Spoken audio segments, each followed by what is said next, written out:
Hey everybody, welcome on into ClayShare Live. I'm Jessica Putnam-Phillips. I was just chatting with the folks over on Instagram because we go live there usually a few minutes before we go live everywhere else. And I forgot that I had to go live with you all. That's what happens in my life. So tonight we are doing a kind of part 2 from last week where we made those holiday dishes. We're going to be glazing them on this week's broadcast. So last week we made them. We made this one here, and I made this a couple days before, but they went in the same bisque firing, which I just unloaded today. And then this one I made about a week before. Platters tend to take a little longer to dry, big platters like this, than a little tray. It's just the nature of things. Plus you don't want to rush the big things. They can crack and warp when they're drying. And then I got, if we get to it, this sweet little tray. We'll try to get this one done. And then I have one I made with snowflakes. So we'll see. You know me, I always want to glaze everything, and I believe I have unlimited time, and I don't actually have that. So we'll do the best we can to get through everything. Now, all the pieces we made last week, we made using Sandbow underglaze decals or underglaze transfers. And this, what I'm going to talk about glazing with these products, it's true for any company's underglaze decals or transfers, or if you make your own. So if you do homemade transfers, this works as well. So hi everybody tuning in. Puerto Rico's in the house, Norway is here, Southport, North Carolina. I love Southport. I really do. That's one of my favorite little day trips when we lived in North Carolina. We would take the ferry, drive down to Fort Fisher, see the aquarium, get on the ferry, take the ferry over, eat some seafood there in the marina, and walk around, and then take the ferry back and drive home. So, hello, Southport. Awesome, I'm glad you're here. Idaho's in the house too. And New Hampshire. Hi, our twin states, Vermont and New Hampshire. Hi, my twin. How are you? Spring Valley, Ohio. Oh my gosh. New Zealand and Illinois and Missouri, and we would be here forever if I name everybody and where they're all from. So let's get going. All right. So the main thing you want to think about when you're glazing these is, one, you want to have a glaze that's going to show your design. You did this beautiful pattern on here. You want this to be shown. So you want a translucent, transparent glaze, not an opaque glaze. And you also want a glaze that is zinc-free. And really important reason why we want a zinc-free glaze is because zinc can react with our underglaze transfers. Sometimes that's good. A lot of times that's bad. You'll get pulling away of the glaze. You'll get sometimes it'll eat away at the underglaze. Sometimes it'll shift the color. So the best thing is to use a clear that is zinc-free, especially on these. These don't need any more color on the main part. We'll do something on the rim, but my go-to clears. Well, I have my 2167 recipe, and the reason it's called 2167 is 2167 degrees Fahrenheit is cone 5. Now, you'll never forget what cone 5 is. 2165 Fahrenheit. It's 2167 Fahrenheit. Now I forget. Folks, it's been a day. We aren't going to get into it, but you know, by the time you all see me, I have been working for like 8 hours straight and already filmed classes, made a bunch of stuff. Whole bunch of life has happened. So you get me at my most interesting, I have to say. So best zinc-free clears. Well, you can make your own, and that's the 2167 recipe, which is on clayshareresources.com. You can go there and you can download it, print it out, make that recipe. That's dippable glaze, but you can brush it on. Or you can buy many of the commercial ones out there. My favorite one is the Speedball Stoneware Glaze. This is their Cone 5/6 glaze. It is zinc-free.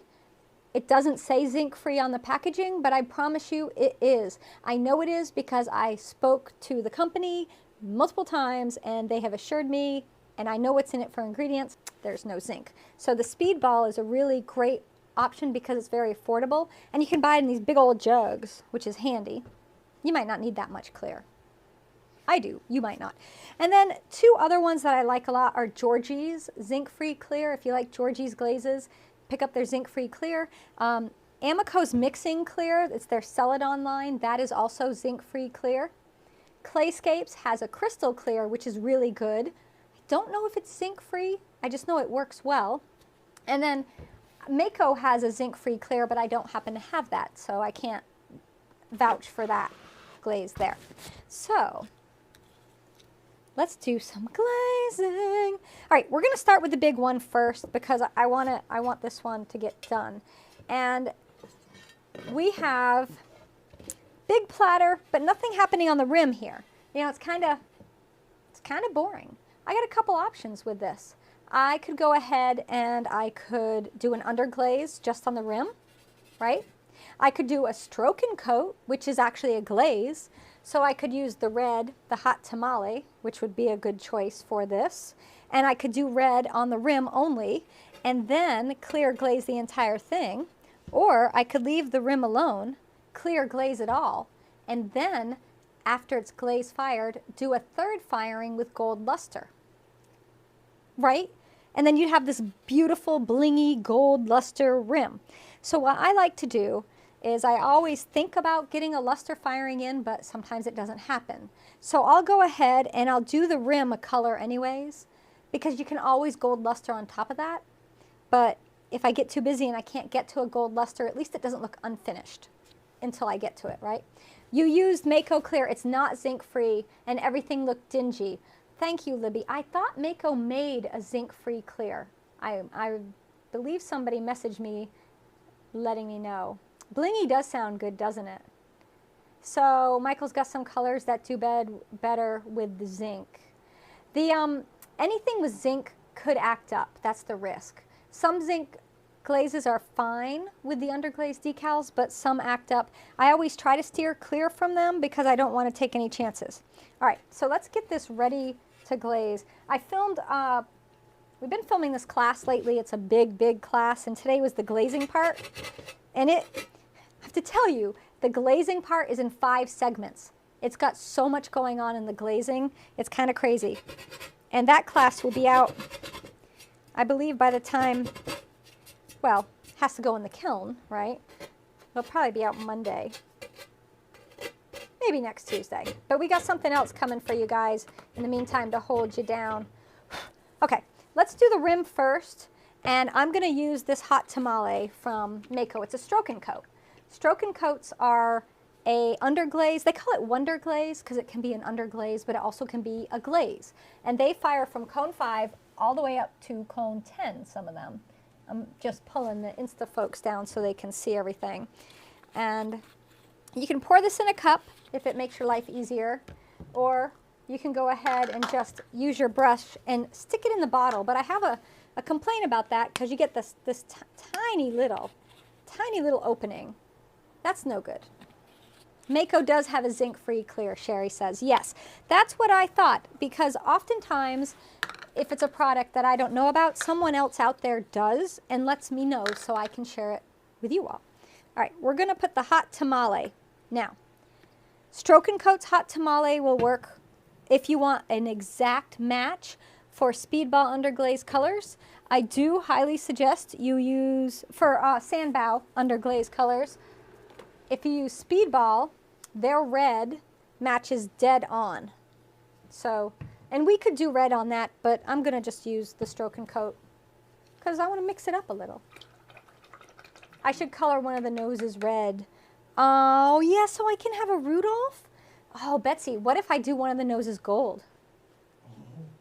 What? Debbie used the Mako zinc-free. Good to know that's out there. All right, so I have what's called a Sumi brush, S-U-M-I. This is also called a bamboo brush. They're used in Japanese and Chinese calligraphy. And I first discovered them because I did Japanese calligraphy for many, many years. Still do when I get a chance.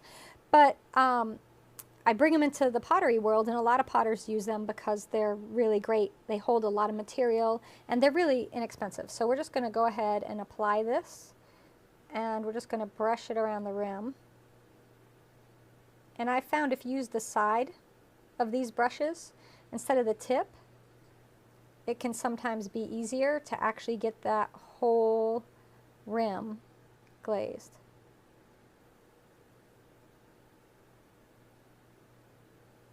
And with the stroke and coats, I'll do 2 coats. Same thing with underglaze, I would do 2 coats. Mako has a stoneware clear and a zinc free. Okay.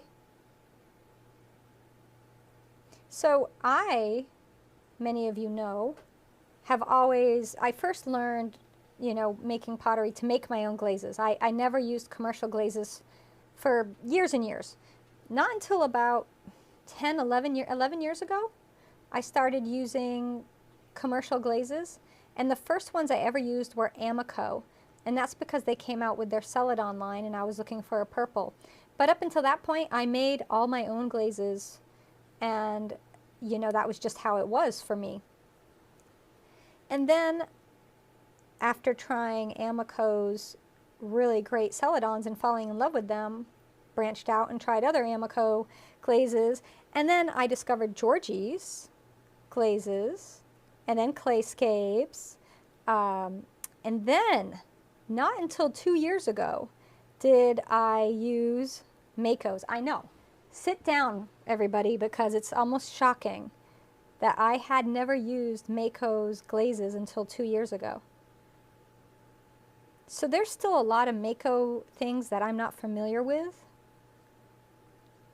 And it's really great that we have this community because I can rely on you all to help me out with that. My stroke and coat's very thin. I didn't thin it. It came, you think this is thin? So this is how it came out of the jar. I did not thin it. If your stroke and coat is thick, you might want to thin it down like this is the consistency I've been using it. And it's been working great. And I found 2 coats go really nicely for coverage at this thinness. Plus it's easier to spread.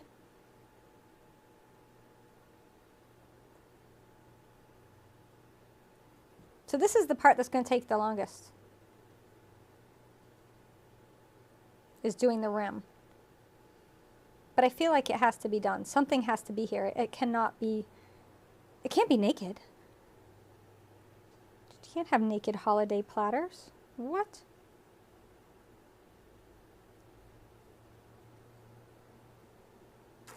What is a handle puller? Me. Is that a trick question? I'm a handle puller because I pull my own handles.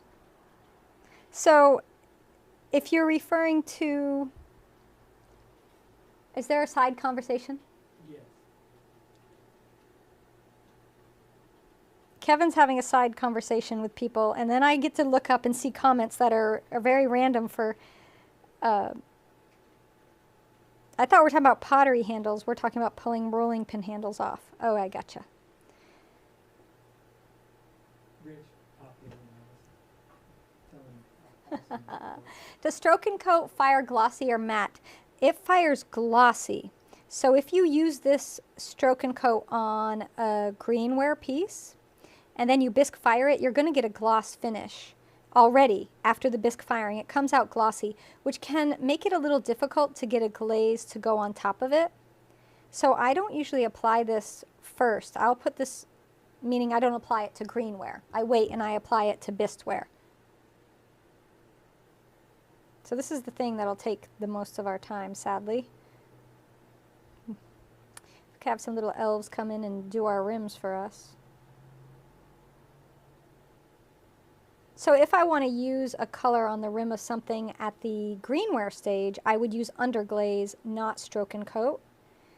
And then if it comes out and there's parts where the underglaze is a little patchy, I would just put another coat on it after it's been bisque fired.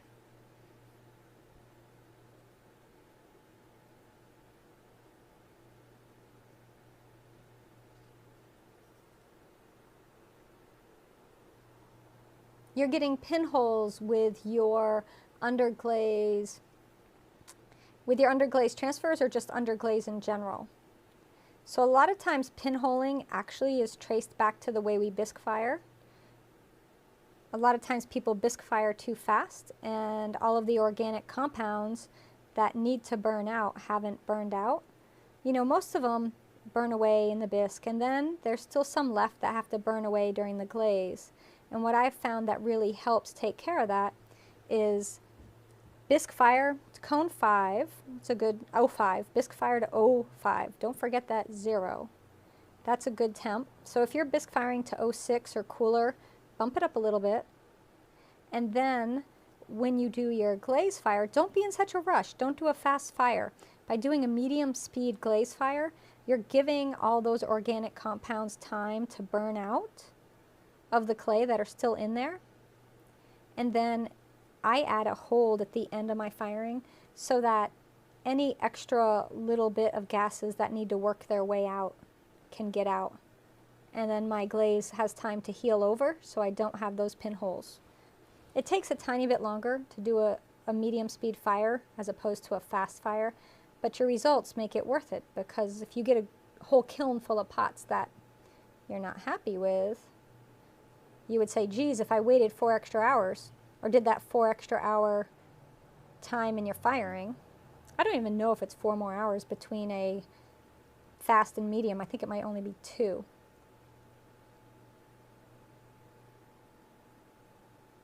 But it's worth it to do that. Is there a trick to put an underglaze decal on the inside of a thrown bowl? So it's a little tricky to do, but you can do it. Let's see how to do it. So what you want to do, Deborah, is you need to cut your decal so that it kind of matches the shape of your thrown bowl. So you're going to cut it into, it's hard to describe the shape. It would roll up to be a cone, right?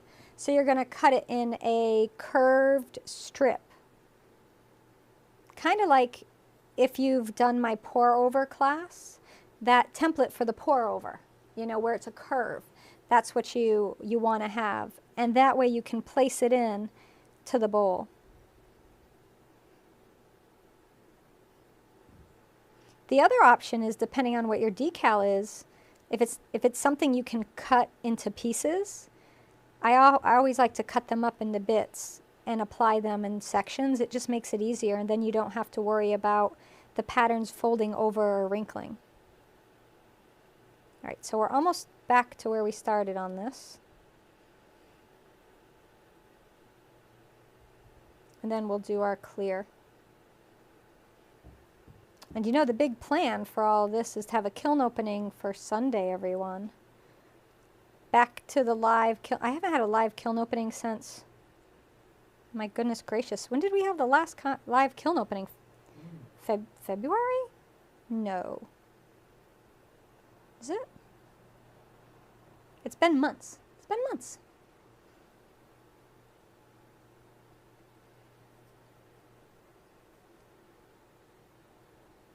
So I'm excited to have my kiln back running. All right, I think we're about where we started, aren't we? And remember, I may still gold this, but if I don't gold it, we're okay. We're in a good place. But you see the difference? I set that over there. Between this piece with the rim painted and this one without the rim painted. And I'm going to put the same red on this rim as I did on this. How much do I ramp the temp per hour? I do a slow speed. It's about 180, 200 degrees an hour. It's pretty slow. All right, we're going to go with the speed ball. I tell you, my favorite medium speed glaze firing program is L&L's standard one that they have. So if you look on their website, and I think, do we have that program, Kev? Do we have that glaze program? No, the bisque program we got. We got the bisque program on ClayShare. If you go to L&L's website, you know, they've got all their stuff up there, and their standard list of programs for glaze firing, they're all great. And I really like the one they have for doing a medium speed glaze and the one they have for a slow speed bisque. Those are my two ones that are my go-to. Hey folks, hi you folks on YouTube. Is the gloss blue, bright blue gloss? The gloss blue, which gloss blue? Mako does make, I'm trying to, let me get the conversation thread, let's see. Gloss red, yeah, the Mako gloss blue is pretty bright blue, yeah. And hello all the folks from snowy Montana. And hey Nick, how you guys doing? Yeah, that's a Sumi, S-U-M-I. All right, so here's our clear glaze. It looks kind of chunky, like some chunky yogurt. That's all right. That's all good. So if the stroke and coat rubs down the back, can you just wipe it off? Yeah, you can. If it's down here, you can just wipe it off. I'm not going to do the back right now. I'm going to do the front first, and then I'll flip it over, and I'll take care of the back. Normally what I'll do, and I don't have to worry about getting the very edge with the clear because this stroke and coat is a gloss, so I don't have to worry about that.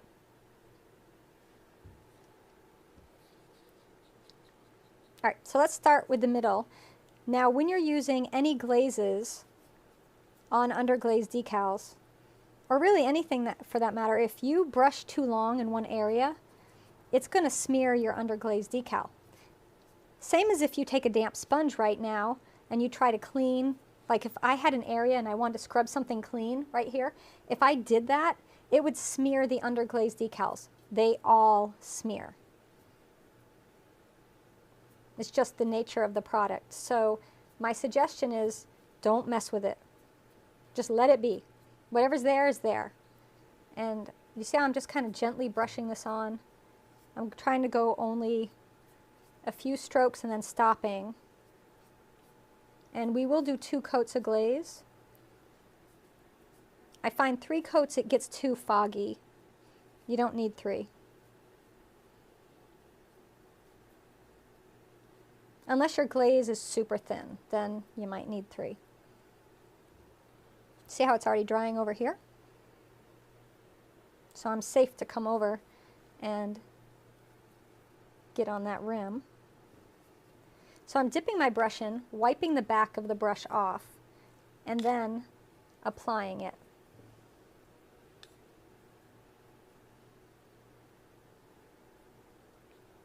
And the glaze is clear. I know it looks pink. It's clear because they tint it so you can see where you put it,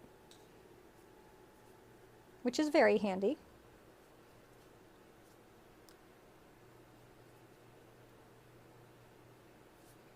So there's our first coat. Let it dry completely, and then you put your second coat on the same exact way, and the front is done. Then you can turn it over. Usually I do the backs first, but for the interest of time, I'm not doing the back for this one. I will glaze it, but not live tonight. I'll wait till it's completely dry. I'll flip it over, and I'm just going to do clear on the back. Although, I could use that red stroke and coat and do the whole back. You know what? I am going to do that. So I'll take that red stroke and coat. Let me flip it over. I'll take the red stroke and coat, and I'll do the whole edge all the way down to the foot ring with that. And the number fan brush, that was the 4. That was the number 4. So let's sit the platter to the side. And let's do this one because I know a lot of folks have a lot of trouble with the fact that this is a very saturated underglaze decal. And so they have a lot of problem with crawling. Crawling happens when your glaze is too thick. So it just is. That's what causes it. So for me, I just try to make sure I do that 2 coats and you're good. And you know what? We did the stroke and coat on one. Let's give Speedball some love, and we'll use Speedball's red underglaze on this one.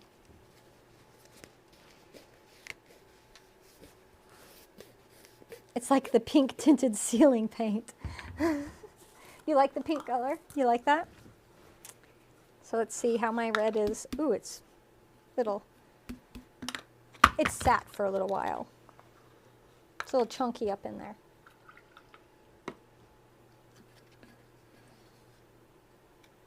Oh yeah, look at that. So if your underglaze is really thick, I'm going to mix it a bit. Sometimes just stirring it up makes it usable. Sometimes you just got to put a little bit of water into it. If it's really chalky and really separated and kind of gritty, take the tiniest bit, just a few drops of Darvan 7, and put that in with it, mix it up, and away you go. And that just makes it more blendable. All right, we'll see how far we get with this. So this is the red, and I'm going to do the same thing that I did, but this goes, y'all notice it goes a little faster. So I did one lump because that's the bottom like bump of a tree.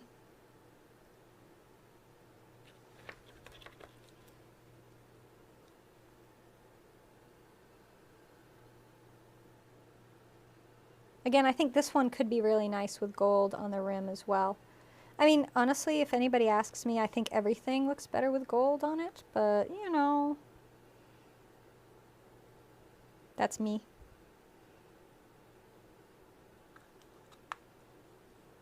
So the clear it can go on the rim of that other platter, but it doesn't have to because that one was stroke and coat and it already has everything in it to be a nice glossy red, glaze. So it doesn't need the clear, but this that I'm using here, this speedball, this needs a clear because this is a matte. So the speedball underglaze, if we left this alone and didn't put anything on top of it, you get a very dry matte finish, which you might be interested in getting that, but that's not what I want for my holiday tray. And again, the back side of this, if we want to, let me see if I can flip it over. Does dust affect glaze? Yeah, it does. If dust gets in the glaze, little particles of dust can have sand in it and everything, and depending on what the dust is made of, if it's silica dust, yeah. So does the red stroke and coat show brush strokes? Not with two good coats, it doesn't. So the back side of this dish, you know, we could, let me grab my foam. Let me grab my favorite foam here. We'll set that on there. I'm going to do just a little band on the back. So you had good success with my 2167 glaze. You know, that's my go-to, is the 2167. But I know not everybody out there makes their own glaze, and I don't want anybody to feel like they can't get a good usable glaze. But yes, the 2167 is my go-to. Like if I'm left on my own to just clear glaze stuff, that's the glaze I'm going to go to. It's the best one. You don't need to buy one. You need to buy the materials and mix it yourself if you want that.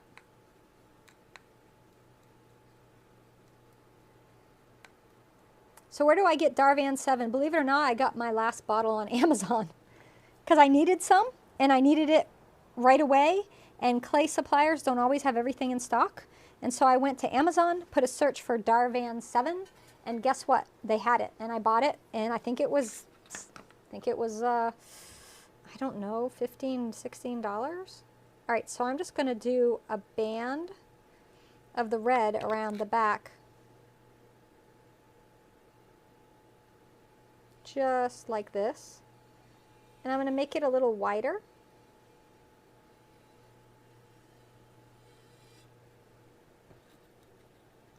Nobody's going to look at the back of the dish, but that doesn't mean we shouldn't make it look nice, right?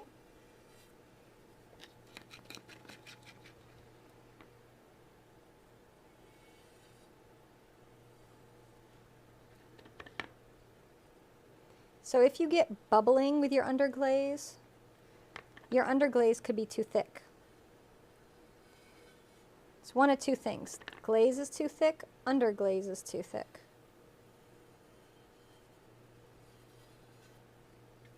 And I will do 2 coats of this right here.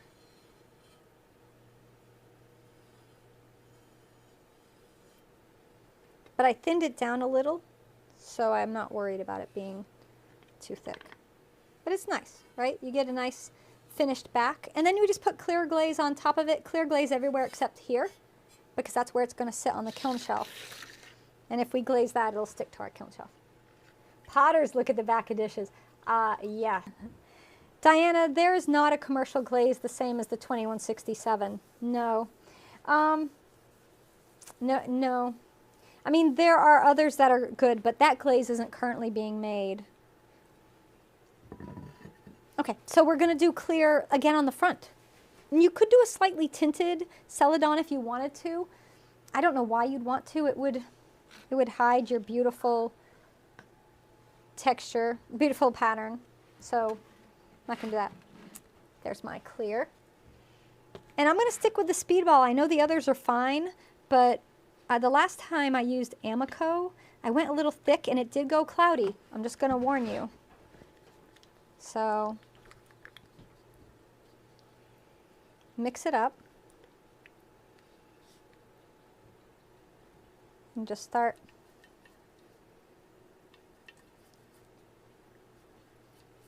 Now if you go too thin with the glaze, I've been talking about too thick. If you go too thin, everything's just going to be dry, very dry. So I know it's hard because we're trying to find a balance, right? We don't want it too thick, we don't want it too thin. And a lot of times it's just getting used to doing it, and sometimes you have to sadly lose a few pieces to figure it out. I do recommend making small trinket dishes to test stuff out on, because, you know, if you lose a little trinket dish, yeah, it's sad, but it's not like a big platter or a tray. All right, so that's one coat. It's going to dry really fast. We're only going to do two, and we should be good with this. Will adding a long preheat help eliminate pinholes? The preheat isn't enough. No. So the preheat at the beginning, what that's giving to you is it's going to remove the physical water from the pot, and that is good because it helps prevent steam explosions. And that's something you want to do with a bisque, and I do it with a glaze as well. But really slowing down the bisque and slowing down the glaze helps get all of those organic compounds out, all those gases burn away, and doing a hold only on the glaze. You do not need to do a hold on your bisque, only your glaze fire. All right, so let's go ahead and put that second coat on. And this is done. I mean, we'll do the back with the clear as well, 2 coats, but this will be in the Sunday kiln opening, so you can come say, oh yeah, it looks great, or oh no, she messed that up, it looks terrible. I'm sure it'll be fine. But you never know, right? And you can see live the suspense, how it turned out. All right, the rim, because it is an underglaze, we need to get 2 coats on that, and so I'm just going to brush along the rim, just kind of pulling up with the glaze brush. You know, this is a Mako fan brush, but all hobby and art supply stores sell fan brushes. So get a nice fluffy one though. Don't get those skimpy skinny ones. Get a nice fluffy fan brush so it holds lots of glaze for you. Done. Almost. We'll just set it to the side that way. It just needs the back, and we'll do that later. Now, you use clear bright from Laguna. It's zinc free and comes in powder you mix. It's 04 to 6. Perfect. Perfect. Kelly has a great question. Can you reapply the clear glaze if you got it too thin in the first place? Yes, you can. You can apply it on top and then glaze fire it a second time. Now, here I've got a little dish, little Santas, right? I'm like, who is that? Saint Nick, Santa.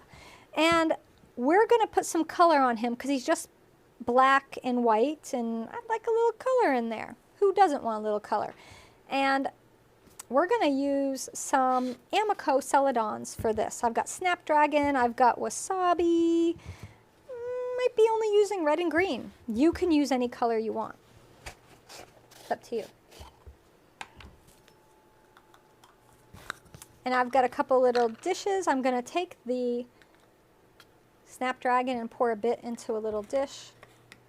And I'm going to do the same with the Wasabi.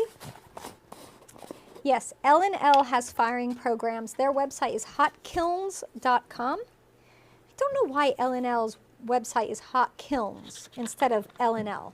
I've never understood that, but that's their thing. I mean, it works for them, but...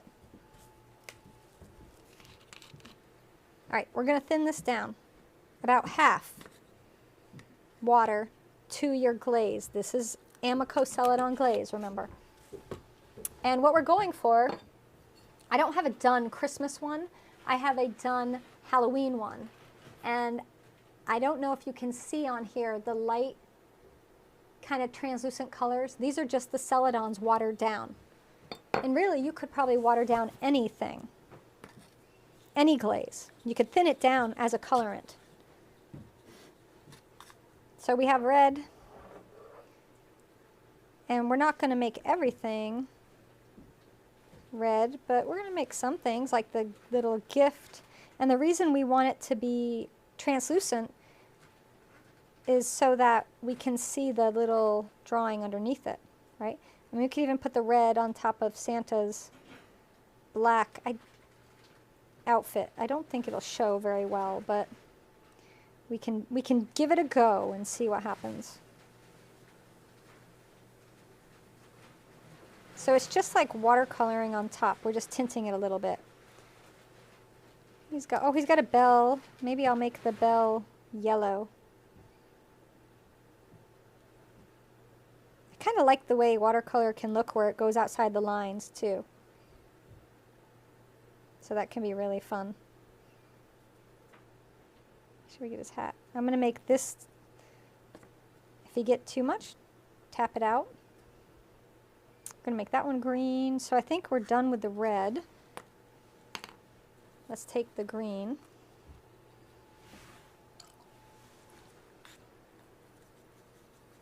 So this is wasabi. It's a very bright green. You could go with a darker green and thin it down if you wanted to, like my Oribe. You did a tree tray with a Santa decal and you put black on the rim, splattered red all over, and it came out really cute. Oh, I bet it did. I bet it was super cute. So we're going to do green on this little bag here. So this is going to have that bright green. It's kind of a vintagey feel. You know, when you do that, actually that sack should be red. So we'll make this one green over here.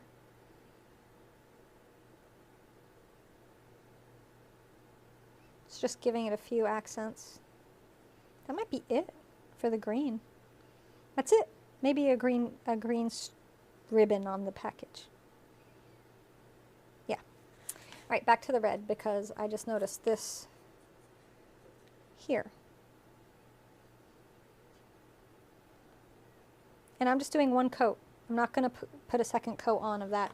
And then, do we want yellow for the bell? I mean, really, that's where we do we go in with our gold, right? So I think we leave it. But I'm sort of wondering what happens if I tint all of the Santa's outfits. Maybe not all. That though. All right. Can you use underglaze to color in? You could. You could totally use underglaze. I would not fire it again. I would do a clear on top and then just fire it like that. All right. So for the rim for this, we can do black. We could do red. Well, I think we should just use wasabi and do it green. Because we're totally doing non-traditional green anyways. So let's put the wasabi on it. Makes it fun. Sometimes you don't want the same red and greens.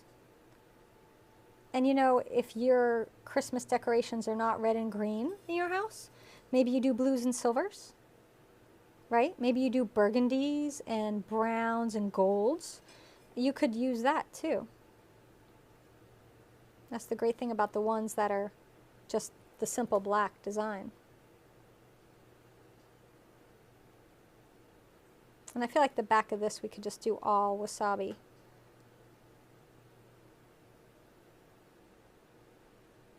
And I didn't thin this one around the rim. This is full strength. So we're not thinning it down for this bit here.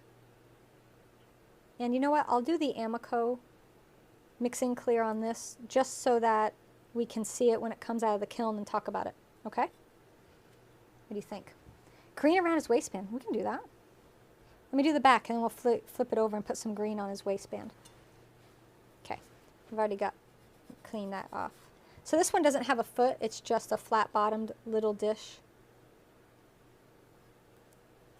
Small little candy dish, trinket dish, ring dish, soap dish. You could use it to sit your sponges on. Having a couple cookies with a cup of cocoa. This would be a good dish for that. You know, sitting down and enjoying a nice quiet evening.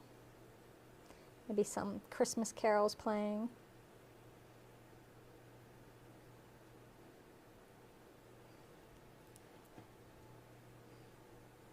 So just 2 coats. Flip it back over. And then let me go to the watered down wasabi and we'll get that we'll do a little bit of green on his belt.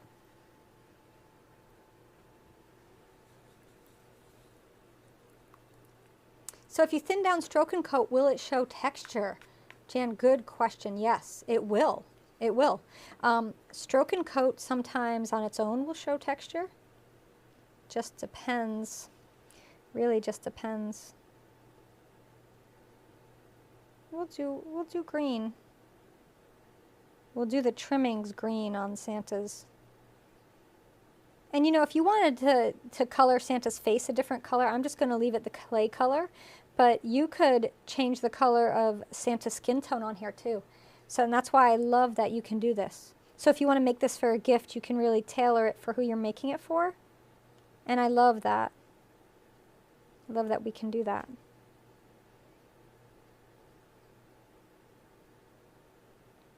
Put a little green in a few places.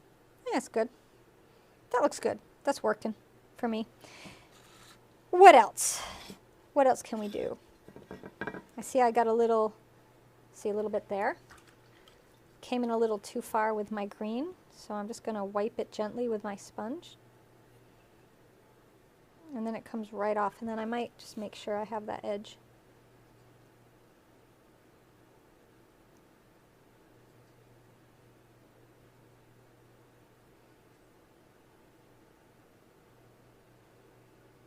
Sorry, I got caught up in it. I was like, ooh, I'm just going to keep going. Decided I wanted to bring the edge in just a hair. Instead of just the side, I want a tiny, tiny bit. All right, I think that got it all.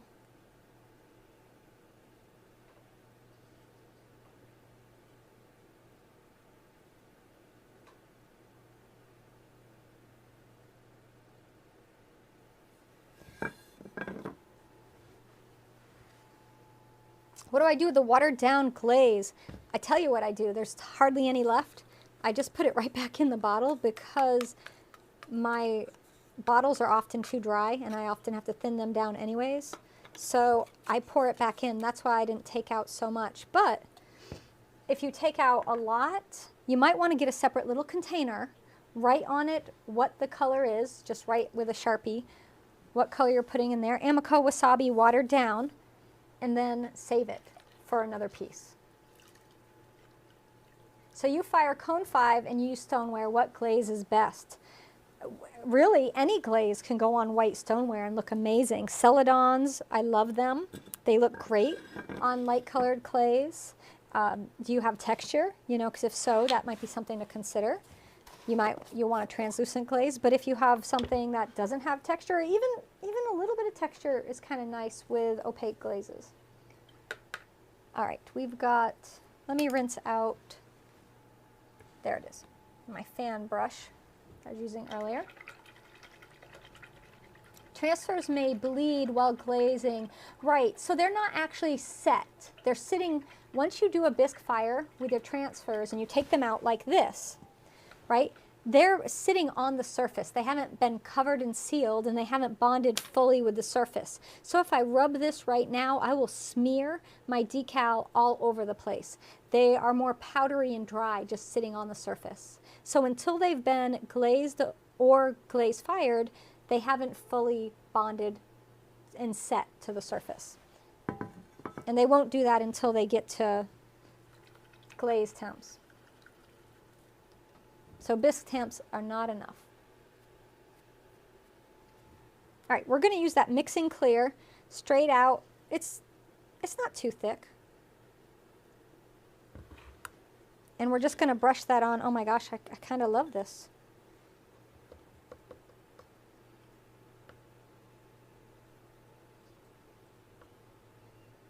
And I'm not going to go back over the areas that are wet until they've dried.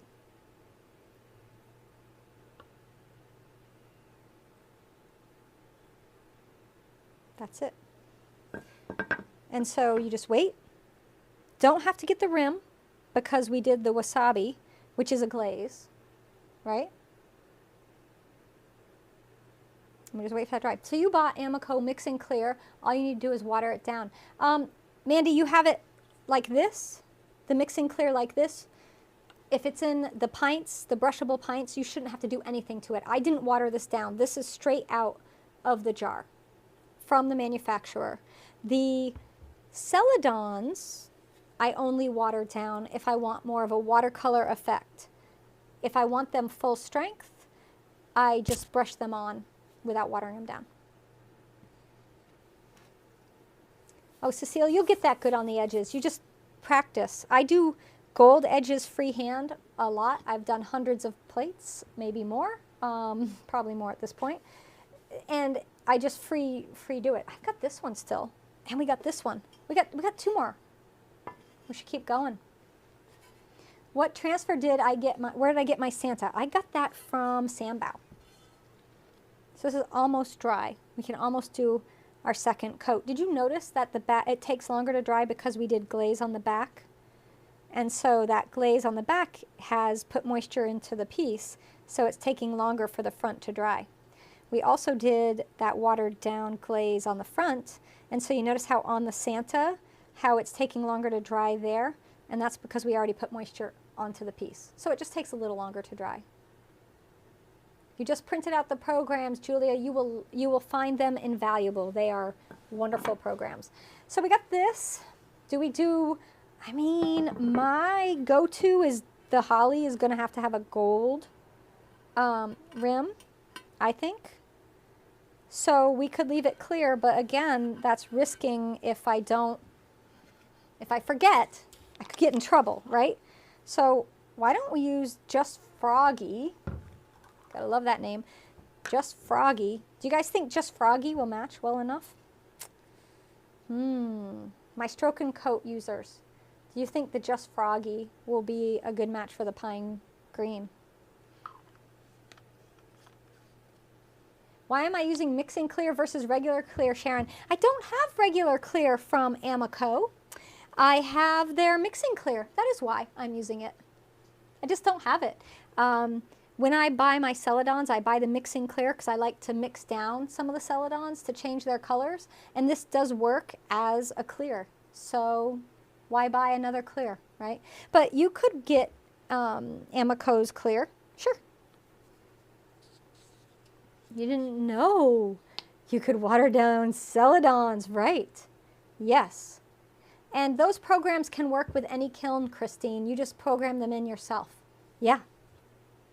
I'm thinking I'm going to use the Just Froggy. Sandbow decals are on sale. Good to know. All right. It's the last chance for anybody. It's a deep pine. That's what we want. Because pine would match perfectly. So we're going to go with the Just Froggy stroke and coat. I'm not going to water it down or anything. I'm just going to brush it on. And I'll show you how I'll do the back. Just like we did this brush, if I just put it on the tray and pull it around, it has a width that the bristles make naturally, right? So this is just the width of the bristles, And I'm going to let them determine, just like I did, scoot that over, when we did the red underglaze, I'm going to let them decide how wide this band of color is going to be. And this could be all I do to the back, is just this band of stroke and coat and nothing else.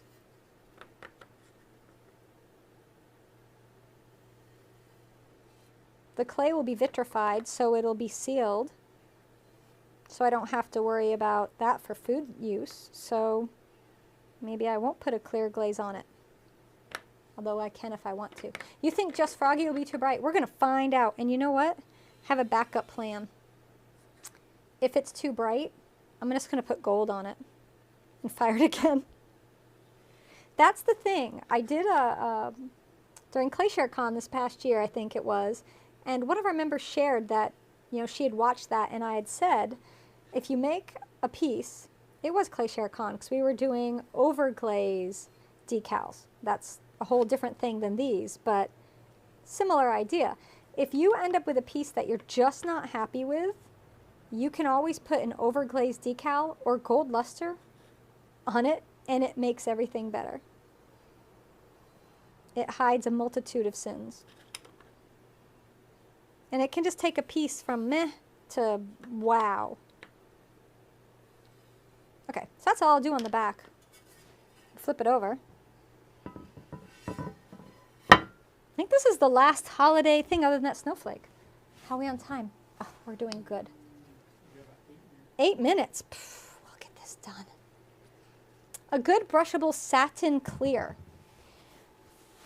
Well, I have used Amico's satin clear. Now just keep in mind, satins, any satin glaze, the nature of it is going to be more opaque than a gloss. That's just how it is. To get a satin, you have to put opacifiers in it. Opacifiers, just like the name says, makes glazes more opaque. So a satin glaze, if you're putting it on top of something, you are going to make it a little hazier. It's just how it is. It's not a problem, really. It just is. So you need to be aware of that. But Georgie's, I really like their satin clear that they have. That's usually my go-to. I have a recipe for EM satin, which you can make if you make your own glazes. That's a really nice satin as well. And if you thin it down and apply it, it usually does great. It's not too hazy. It can go, though, just like all satins. They can go hazy. But they're very nice feel. Like a satin glaze can have a really nice surface feel to it. Some people don't like gloss glazes because the gloss is kind of, it feels squeaky. Does that make sense to you all? And I've heard from some people that they don't like gloss glazes because of that. But a satin has a really lovely, smooth surface and a great feel. We're just going to get the bottom of this.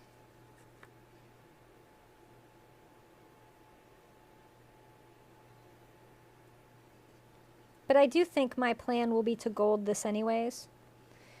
I just feel like this holly pattern would look better with gold. I got a little dot of green there. I'm just going to make it more green. And then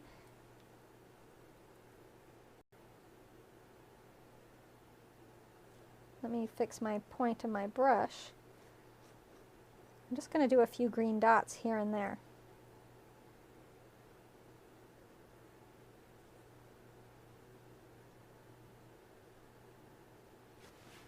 Hold on, my brush point is not cooperating. Just got to shape it. There we go. We're just going to put a few green dots on it. All right, gotta stop. Glazing is time consuming, but it's one of your favorite parts. It is time consuming, but we all have to do it to get to the end, right? All right, so I said I was going to use what one on this? Did I say? Did I? I mean, we could try zinc-free clear from Georgie's. We've tried the others. Why not? Hey, happy holidays, Charlotte. I'm glad you're here with us. So I'm going to clean my brush that had the mixing clear on it. And we'll go with Georgie's. We're going to do a little, we'll do a little everything. A little bit of everybody's glazes here tonight. Used Amico Satin Clear, had to water it down a bit to make it not foggy.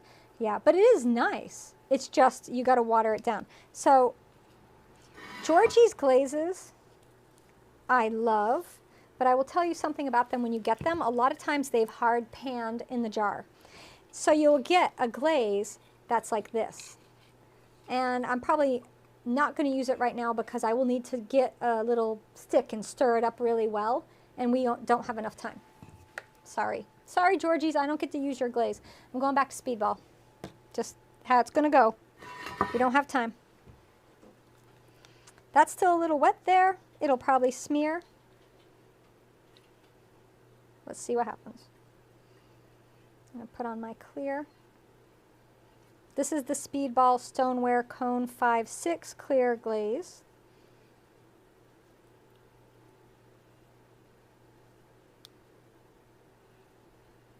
And we're just going to brush it again. Same glaze we've been using for most of this demo tonight. So basically, any clear glaze that you use, if you like it and are happy with it, I'm not saying switch. Not at all. You know, keep on using. Go with it.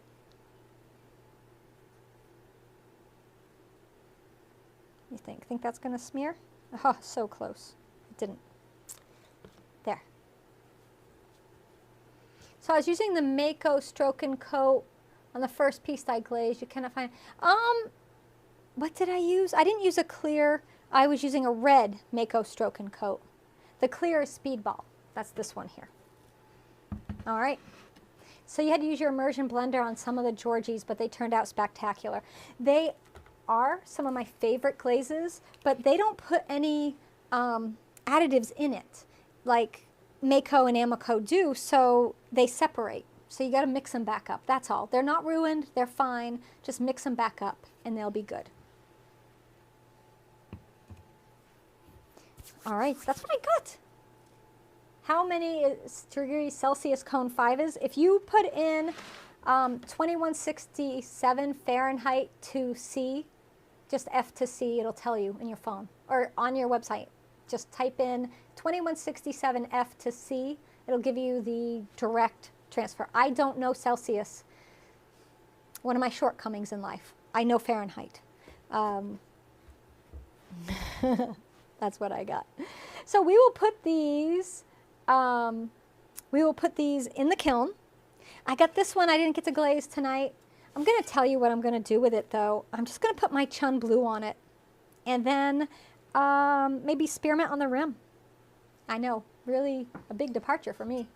That's what I always do. But I like it, and Chun is like my go-to for snowflakes. So I'm going to put Chun Blue on that, but we don't have time tonight. We are going to have a giveaway this month. It's going to be the last Wednesday before Christmas, and it's going to be a member-only giveaway this time. So premium members, yay! And it's a special thing. It's like my gift to you guys at the end of the year. I like to give you all things, and I've got a couple special things for you that, and some things I made especially for you, and I'll talk more about that for my premium members. But next week we have a very special broadcast. We are going to be announcing the winners of our ClayShare Veteran Scholarship. That's a lifetime membership to ClayShare. And we give away, last year I don't know how many we did, 8 scholarships we gave away. But this year it just depends. We read the applications and we pick out the recipients. And it's really hard to just pick one, so that's why we end up with 8 people. And it, you know, it's our little way of giving back. And then, right after this, in a few minutes, we're going to be doing glazing our milk and cookie sets that we made, and maybe some ornaments, if we can get those done. So in prime time, we'll do that next. What's the hottest I fire stroke and coat to? I go to cone 5, and I've had no problems, Lisa, with it fading. So, yeah. Maybe someday everybody will go metric. I would love that, Lori. I would like everybody to have the same so that we can all be on the same page It would make my life easier. A stoneware drippy glaze on a piece that also has underglazed decals. Not on these platters because it's not quite the right form, but on a vase or a cup, absolutely, positively. And do I have any? I do that from time to time, but I don't have any handy to share with you tonight. But I'll put it on my list and we'll do that in a broadcast so you can see that later on. All right, everyone, take care, be well, and I will see you all next week.